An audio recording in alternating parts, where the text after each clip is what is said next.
વડાપ્રધાન નરેન્દ્ર મોદીએ આપેલા હર ઘર તિરંગા અભિયાનને અદ્ભુત જનપ્રતિસાદ મળી રહ્યો છે।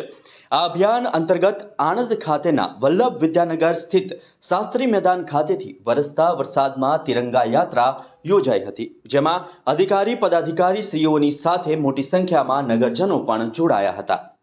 વિદ્યાનગર ખાતેથી તિરંગા યાત્રાના પ્રસ્થાનની સાથે મેઘરાજા પણ યાત્રામાં જોડાયા હોય તેવું અદ્ભુત વાતાવરણ જોવા મળ્યું હતું। વલ્લભ વિદ્યાનગરના શાસ્ત્રી મેદાન ખાતેથી પ્રારંભ થયેલી આ યાત્રા નલિની કોલેજ થઈ, નાના બજાર થઈ, વિદ્યાનગર રોડ ખાતેથી વૃંદાવન ગ્રાઉન્ડ પાસેથી પસાર થઈ ટાઉન હોલ ખાતે પૂર્ણ થઈ હતી।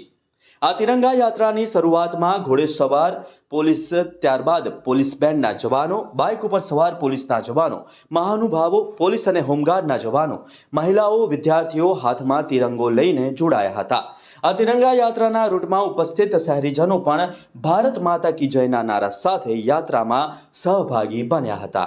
આ યાત્રામાં આણંદના ધારાસભ્ય યોગેશભાઈ પટેલ, પેટલાદના ધારાસભ્ય કમલેશભાઈ પટેલ, આણંદ નગરપાલિકાના પ્રમુખ શ્રી, જિલ્લા વિકાસ અધિકારી શ્રી મિલિંદ બાપના, નિવાસી અધિક કલેક્ટર ઋતુરાજ દેસાઈ, નાયબ પોલીસ અધિક્ષક શ્રી પંચાલ, અગ્રણી શ્રી રાજેશભાઈ પટેલ, આણંદ વિદ્યાનગર અને કરમસદ નગરપાલિકાના નગરસેવકો સહિત મોટી સંખ્યામાં નગરજનો જોડાયા હતા।